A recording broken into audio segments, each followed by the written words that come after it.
मैं तो कहूँगा मोदी जिंदाबाद, दैट्स ऑल।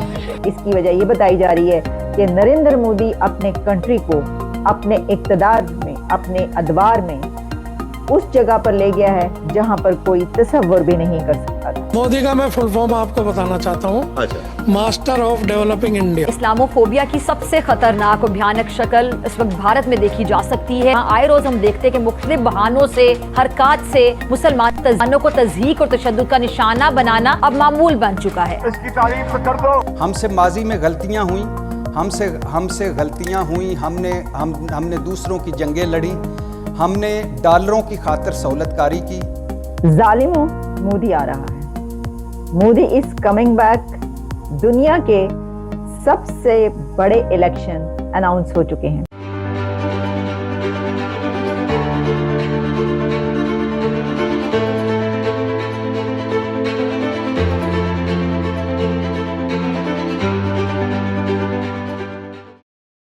जहाँ तक मोदी का या उस इंडिया की हुकूमत का ताल्लुक है, तो वो तो अपने उस मकसद पे मेरे ख़्याल में वो कामयाब जा रहा है।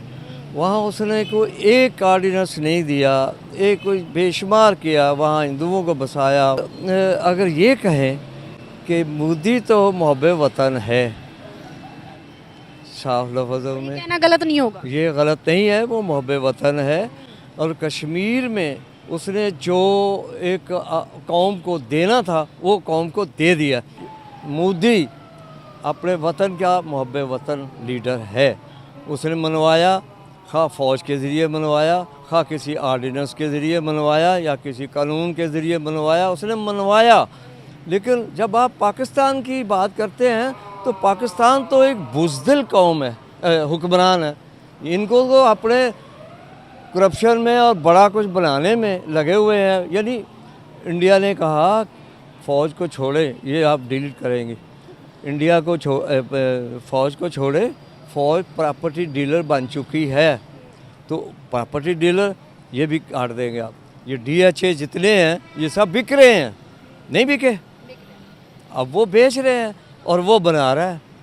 वो अपना असर सूख कश्मीर में इससे भी ज़्यादा कर रहा है। वो उसने एड की है, उसने वहाँ बड़ी सहूलतें पैदा की हैं, उसे IT की यूनिवर्सिटियाँ कायम करने की वो कर रहा है। तो यही कुछ चाहिए ना जी, तालीम चाहिए। तालीम के बदले में अगर वहाँ कश्मीरियों को मिल जाए सहूलत, तालीम मिल जाए या सहूलतें मिल जाएँ या उनको आज़ादी इस टाइप की मिल जाए कश्मीरियों को, तो वो चंद मुसलमान अब लीडर कुछ तो मर गए बेचारे, कुछ मर रहे हैं, तो उनका तो अब मेरे ख्याल में तो कोई मसला नहीं है कश्मीर का। कश्मीर आफ्टर ऑल टू टंग है किसका? इंडिया का। भाई ये तो तख्ता उलट दिया गया। भाई ये तो दोनों जो पार्टियां हैं वो तो भिड़ गई हैं, वो तो दस्तो गरेबां हो गई हैं। तो अब तो हुकूमत बन ही नहीं सकती। तो उसने ये कह दिया, उसने वह कह दिया और उसको जेल भेज दिया। और वो ऐसा कुछ नहीं, बेफिक्र हो जाए आप। ये जो दुनिया जो है वो कमर करने वहां पे पहुंचेगी। सबसे बड़े इलेक्शन और कमाल के वो करके दिखाएंगे और साथ ही जालिमों मोदी साहब जो वापस आ जाएंगे। तो ये आप जरा सुनिएगा कि उनने एक और बात और क्या कही है। मैं आपके सामने जरूर ये सुनाना चाह रही हूँ, बड़ी मजे की बात उन्होंने कही है। Mood off the nation Bharat को दुनिया की तीसरी बड़ी इकोनॉमी बनाने का कह रहा है। आज मूड ऑफ द नेशन विकसित भारत के निर्माण का है। साथियों, मैं जब भी इस तरह के कॉन्क्लेव में आता हूं,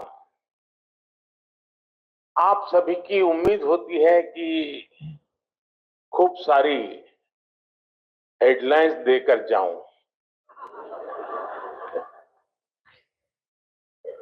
लेकिन मैं हेडलाइंस पर नहीं बल्कि डेडलाइंस पर काम करने वाला व्यक्ति हूं।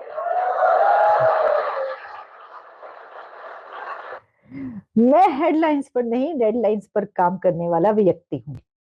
ये होता है कॉन्फिडेंस। और वो वाकई ऐसा ही वजीर आजम है, ऐसा ही प्रधानमंत्री है इंडिया का, जो हेडलाइंस पर नहीं, जो डेडलाइंस पर जो है वो ध्यान देता है। हेडलाइंस भी उनकी चलती रहती हैं, ऐसी भी बात नहीं है। वो भी कुछ इस तरह की बातें करते हैं। उनको पता है कि कहीं ना कहीं ये जो उन्होंने बात की, उन्हें पता है ये वाली बात भी निकलेगी। तो लेकिन डेडलाइंस पर वो वाकई काम करते हैं। की वजह ये कि उन्होंने जो टारगेट्स अचीव करने थे, उनके लिए जो मैपिंग की थी, वो अपने 5 सालों में अगर हम यही वाले 5 साल करके दिखा दिया। और जब वो अगली चीज़ हो रही होती है, हमें पता होता है कि ये क्यों हो रही है, क्योंकि ये सब कुछ इसलिए ज़मीन हमवार की जा रही है क्योंकि आगे ये होने लगा है। और जो वो कहते हैं वो उससे पहले अचीव करके दिखाते हैं। अभी तक ये हो रहा है तो 2047 तक के जो है ना, वो तो उन्होंने कर रखे हैं। बल्कि मैं देख रही थी कि डॉक्टर अंकित शाह मेरे प्रोग्राम में आए तो उन्होंने कहा कि ये सिर्फ़ 2047 नहीं, ये तो 1000 साल की जो पॉलिसीज़ हैं वो उन्होंने अपने ज़हन में रख के जो इस तरीके से कि वहाँ पर जो है वो इंडिया पहुँचे और वो भारत जो है उसके लिए बनाए हैं। तो लोग कहने लग पड़े कि एक क्या मज़ाक है, 1000 साल कौन जीता है तेरी ज़ुल्फ़ के सर होने तक, दुनिया का कुछ पता नहीं, ज़िंदगी का कुछ पता नहीं, अगले घंटे का कुछ पता नहीं, अगले साल का कुछ पता नहीं, तो ये बात करें 1000 साल की। सर ये जो है ना सोच, ये पाकिस्तान की सोच है कि अगले घंटे का तो पता नहीं। अरे अगले दिन कल ज़िंदा रहेंगे, नहीं रहेंगे, अभी की बात करो। अरे 1 साल के बाद तुम्हारी हुकूमत होगी हमारी या नहीं होगी, बस 1 साल की पॉलिसी बनाओ। ये ऐसे कंट्रीज़ जो है ना, जो आप बात कर रहे हैं, वो पाकिस्तान जैसे कंट्रीज़ जो हैं, वो इस तरह सोचते हैं। इस 100 साल की हम क्या वो करें, अब बस ठीक है 2 साल काफ़ी है, कौन ज़िंदगी का कोई पता थोड़ी है। अभी जहाँ पर इंडिया पहुँच गया चाँद पर, सूरज पर, आप सोच सकते थे ऐसा होगा? उस सफ में खड़ा हो चुका है वो, सुपर पावर्स की उसमें, कह रहा है तुम करोगे तो हम तुमसे आगे निकल गए हैं, हम भी करेंगे। तो ये जनाब सिचुएशन, तो एंड में मैं फिर वही कहूँगी ज़ालिमों या जाहिलो जो भी समझ लें, मोदी आ रहा है। ते मोदी ने आके जरा जो-जो कहा है वो सब करके दिखा देना है, तो तुसी वेखदे रह जाना है, तो आगे आप जो भी कहना चाहते हैं, जो भी करना चाहते हैं आप करते रहें, लेकिन मोदी आ रहा है। भाई वो क्यों खुश हो रहे हैं, इंडिया की खुशियों में खुश क्यों हो रहे हैं, वो हिंदुओं के आने पे तो नहीं सेलिब्रेशन क्यों नहीं, असल में जो एक बात है ना कि आपको बड़ा वैलिड क्वेश्चन है ये कि वो क्यों खुश हैं। अच्छा, जो है ना, अगर आप 48 में क़ायद आज़म की तकरीर सुने कि the state has nothing to do with the religion, secularism है यही, ठीक है, चाहे वो हिंदुओं को ऑफर कर रहे हैं, लेकिन ऑन द अदर हैंड देखें कि इंडिया इज़ मेकिंग प्रोग्रेस, ठीक है, गुज़िश्ता लास्ट डेकेड से वो हमें बहुत पीछे छोड़ गया है। वो दुनिया की चौथी बड़ी इकॉनमी बन गया है, बल्कि कल मैं टीवी पे देख रहा था कि दुनिया में वो तीसरे नंबर पे कार प्रोडक्शन में चला गया है, ठीक है, तो जापान को उसने बीट किया। और अब जो है ना, ये जो मुसलमान खुश है ना, वो खुश वहाँ के हिंदुओं को नेशनलिटी देने पर नहीं है, वो वहाँ जो सोशो इकनॉमिक कंडीशन प्रिवेल कर रही है ना, ठीक है, वहाँ बिजली के रेट को पाकिस्तान से कंपेयर कर लें, वहाँ डॉलर के रेट को पाकिस्तान से कंपेयर कर लें, वहाँ आटे के रेट को कंपेयर कर लें, तो वो इसलिए खुश हैं।